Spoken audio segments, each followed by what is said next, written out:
ஆமாமா, road show அதுக்கப்புறம் அப்படியே பிரச்சாரம். கோவை மாவட்டத்தில் இபிஎஸ் ரோட் ஷோவை தொடங்கியிருக்கிறார். அந்த காட்சிகளை நாம் நேரலையில் பார்த்து வருகிறோம். சுற்றுப்பயணத்தை தொடங்கியிருக்கும் இபிஎஸ் தற்போது கோவை மாவட்டத்தில் தனது ரோட் ஷோவை தொடங்குகிறார். இதில் கலந்து கொள்வதற்காக தமிழக பாஜக தலைவர் நயினார் நாகேந்திரனும் சென்றிருந்த அந்த காட்சிகளையும் சற்று முன்னர் பார்த்தோம். இந்த நிலையில் இபிஎஸ் ரோட் ஷோவை தொடங்கியிருக்கிறார். அந்த காட்சிகளை நாம் நேரலையில் பார்த்து வருகிறோம்.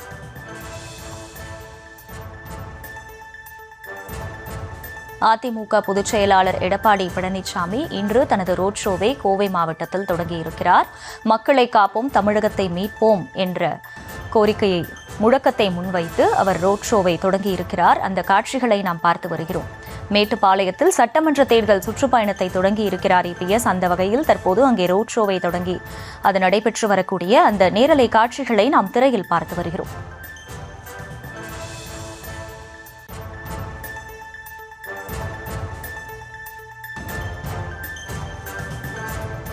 மக்களை காப்போம், தமிழகத்தை மீட்போம் என்ற பெயரில் பிரச்சார பயணத்தை தொடங்கியிருக்கிறார் இபிஎஸ். அந்த வகையில் முதலாவதாக கோவை மாவட்டம் மேட்டுப்பாளையத்தில் தனது ரோட் ஷோவை அவர் தொடங்கியிருக்கிறார். அந்த காட்சிகளையும் நாம் திரையில் பார்த்து வருகிறோம்.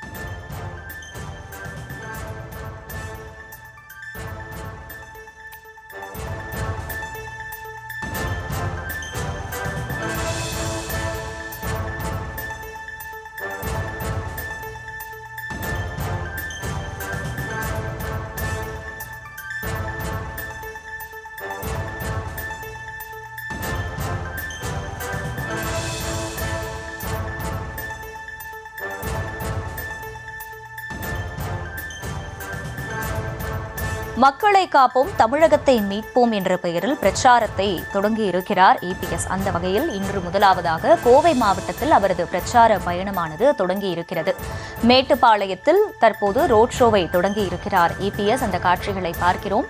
விவரங்களோடு இணைகிறார் செய்தியாளர் ராஜேஷ். ராஜேஷ், வணக்கம். மேட்டுப்பாளையத்தில் தற்போது இந்த ரோட் ஷோவானது தொடங்கியிருக்கிறது. தொடர்ந்து இது பற்றிய முழு விவரங்கள் என்ன?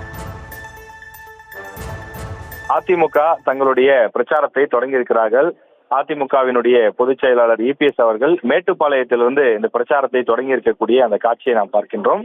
அவர் பல்வேறு இடங்களுக்கு செல்ல இருக்கின்றார். பல்வேறு பகுதியை சேர்ந்த மக்களை, குறிப்பாக விவசாயிகள், அதே போல பலவிதமான தொழிலாளர்கள் உள்ளிட்ட பலரையும் சந்தித்து அவர்கள் தரப்பில் இருக்கக்கூடிய குறைகள் என்ன என்பதை எல்லாம் கேட்டறிந்து அந்த குறைகள் வாயிலாக தேர்தல் வாக்குறுதி புத்தகமும் தயாரிக்க இருக்கிறார்கள். தற்போது பச்சை நிறத்திலே இருக்கக்கூடிய பிரத்யேகமாக தயாராகி இருக்கக்கூடிய அந்த பேருந்தில் ஏறி அவர் புறப்பட்டு செல்லக்கூடிய அந்த காட்சியை பார்க்கின்றோம். ஓட்டுநருக்கு இடதுபுறமாக இபிஎஸ் அவர்கள் அமர்ந்து கொண்டிருக்கிறார்.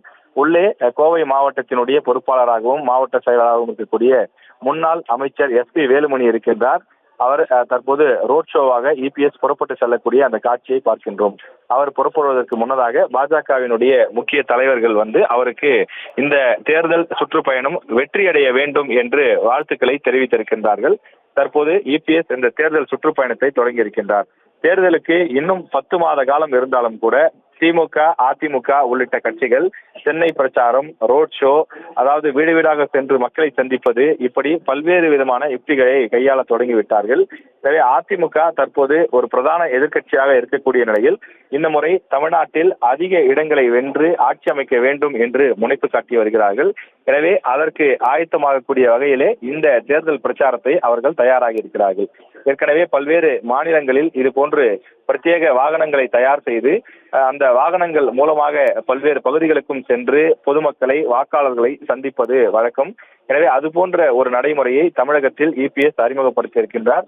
அந்த பேருந்து நீண்ட தூரம் பயணிப்பதற்கு வசதியாக ஏற்பாடு செய்யப்பட்டிருக்கின்றது.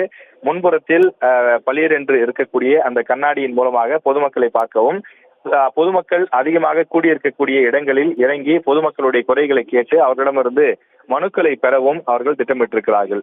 அதாவது மக்களை காப்போம், தமிழ்நாட்டை மீட்போம் என்ற தலைப்பிலே இபிஎஸ் இந்த பிரச்சாரத்தை முன்னெடுக்க தொடங்கி இருக்கின்றார். இன்னும் 10 மாத காலம் இருக்கக்கூடிய நிலையில் முன்கூட்டியே இந்த தேர்தல் பயணத்திற்கு ஏற்பாடுகள் செய்யப்பட்டிருக்கிறது.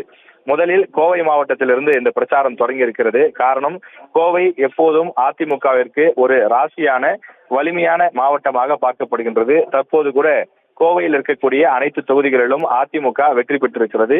இதற்கு முந்தைய காலகட்டங்களிலும் கூட அதிமுக அதிகமாக வெற்றி பெற்ற தொகுதிகள் என்றால் அது கொங்கு மாவட்டம், குறிப்பாக அதில் கோவை மாவட்டம் இருக்கிறது.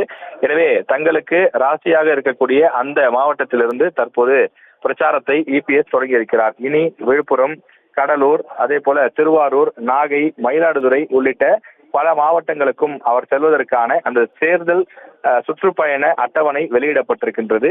இந்த பயணத்தின் வாயிலாக சென்று பொதுமக்களை அவர் சந்திக்கவும், குறிப்பாக நடப்பு திமுக ஆட்சியினுடைய 4.5 ஆண்டு காலத்தில் மக்கள் சந்தித்து வரக்கூடிய பல்வேறு இன்னல்களை அம்பலப்படுத்த போவதாக அதிமுகவினர் அறிவித்திருக்கின்றார்கள். எனவே தொடர்ந்து 4.5 ஆண்டுகளில் சட்டம் ஒழுங்கு பிரச்சனை, அந்த போதைப் பொருள் நடமாட்டம், பாலியல் துன்புறுத்தல்கள், இது போன்ற பல விஷயங்கள் இருக்கின்றது.